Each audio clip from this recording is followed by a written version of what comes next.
The laughter started before Mateo Reyes even finished introducing himself.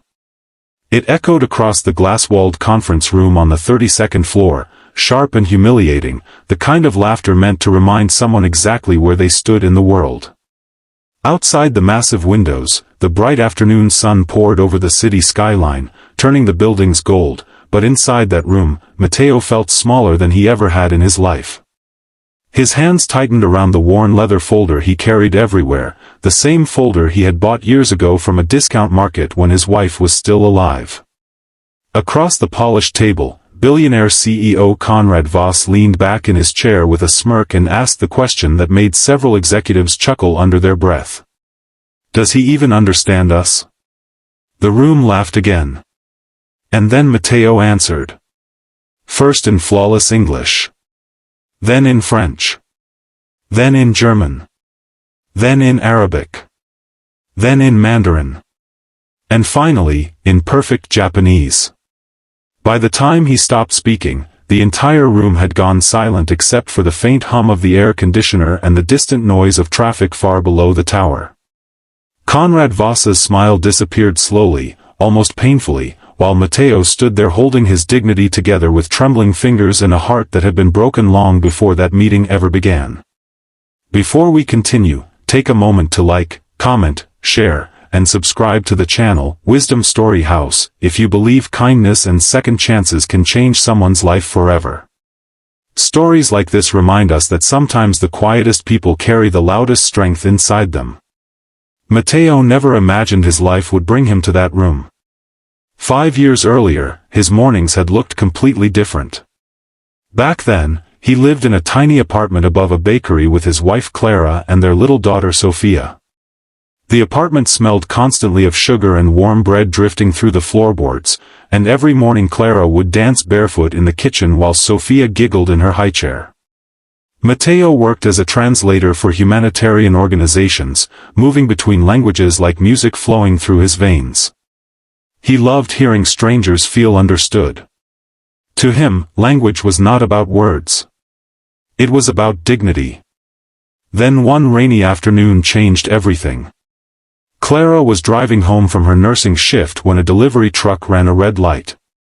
The phone call came while Mateo was helping a refugee family fill out immigration forms. He still remembered the nurse's voice sounding strangely distant, as if the world itself had stepped away from him. By sunset, Clara was gone, and the future Mateo had imagined collapsed so quickly he could barely breathe. Grief did not arrive like an explosion. It arrived quietly. It sat beside him at dinner when Sophia asked why Mommy wasn't coming home. It followed him into grocery stores where he stared blankly at cereal boxes because Clara used to choose them. It waited for him every night after Sophia fell asleep, when the apartment became unbearably silent. He became both mother and father overnight. The translation contract slowly disappeared because Mateo had to decline overseas assignments to raise Sophia. Bills piled up on the kitchen table. Some nights he skipped dinner so Sophia could eat properly.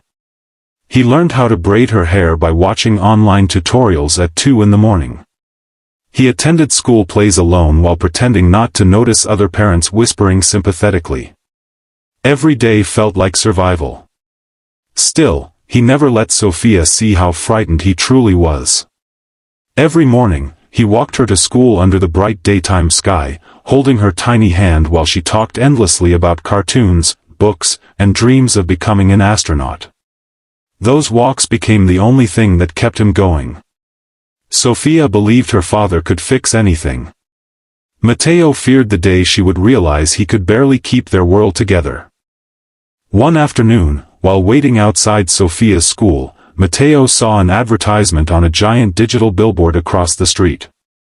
Voss Global Industries was opening a new international outreach division and needed multilingual communication specialists. The salary was more money than Mateo had earned in years. Enough to move into a safer neighborhood. Enough to finally stop worrying every month about rent. But there was a problem. Voss Global was famous for hiring elite graduates from prestigious universities and wealthy international backgrounds. Mateo had experience, yes, but his suits were old, his resume had gaps from caring for Sophia, and he no longer carried the confidence he once had. Still, desperation can make hope feel stronger than fear. For the next 2 weeks, Mateo prepared relentlessly.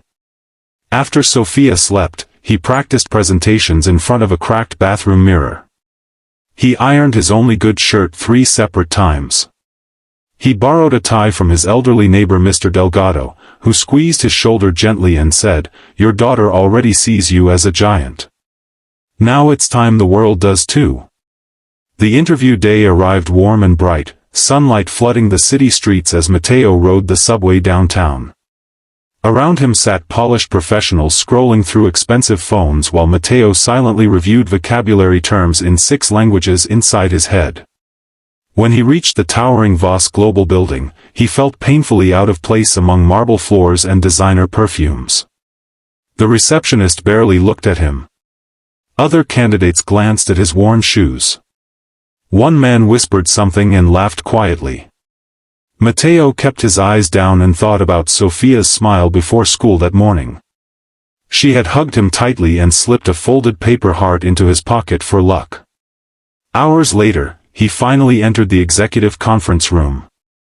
Conrad Voss was younger than Mateo expected, sharp-featured and cold-eyed, wearing a perfectly tailored navy suit that probably cost more than Mateo's monthly rent. Around him sat senior executives tapping on tablets and sipping coffee from delicate cups. They looked at Mateo the way wealthy people often look at struggle, with detached curiosity. The interview began politely enough. Mateo answered technical questions carefully, speaking with calm professionalism despite his nerves.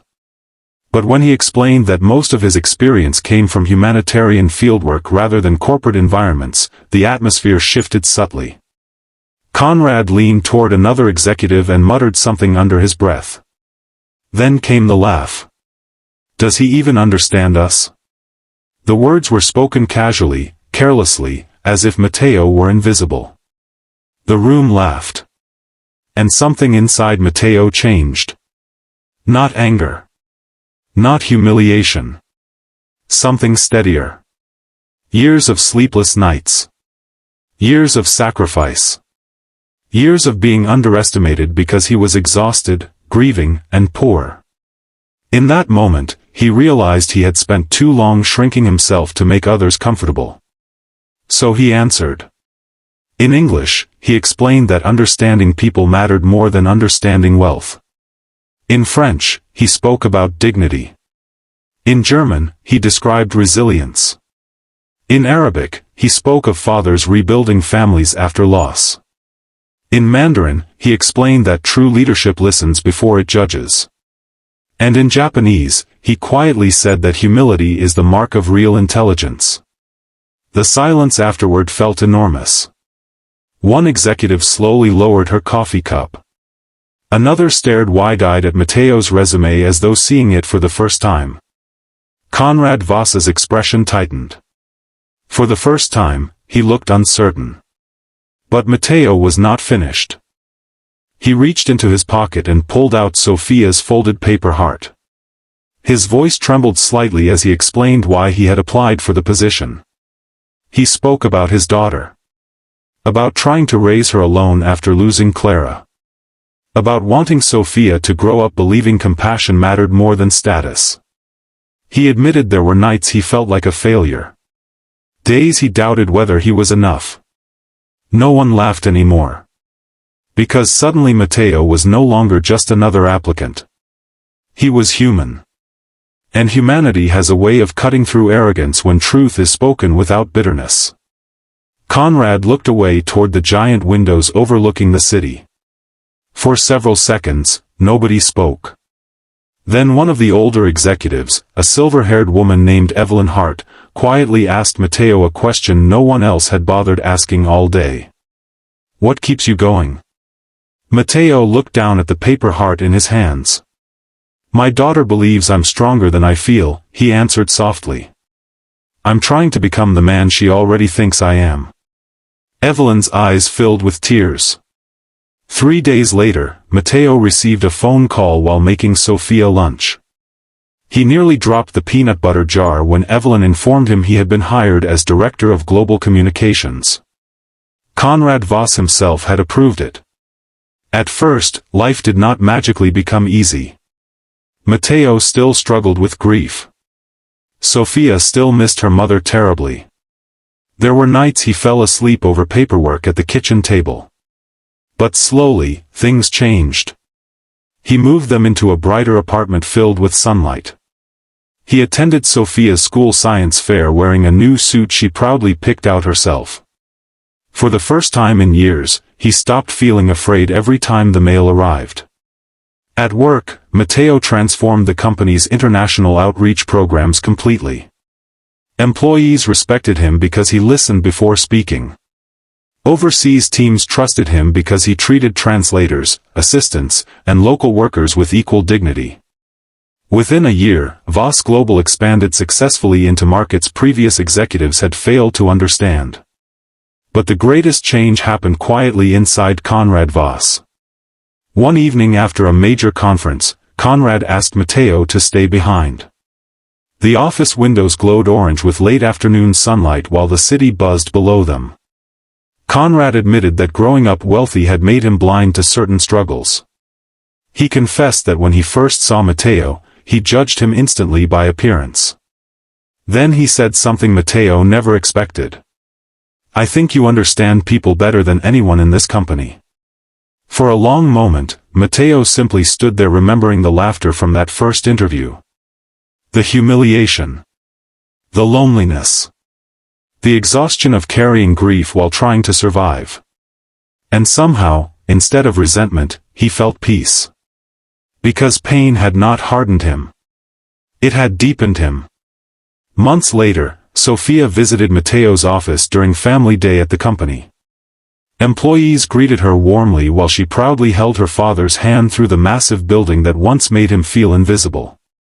When they reached the conference room where everything had changed, Sophia looked up curiously and asked why he was smiling.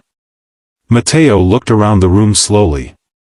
Then he knelt beside her and said, "Because this is where I learned never to let other people decide my worth." Sophia hugged him tightly. And for the first time since Clara died, Mateo felt something he thought he had lost forever. Not success. Not revenge.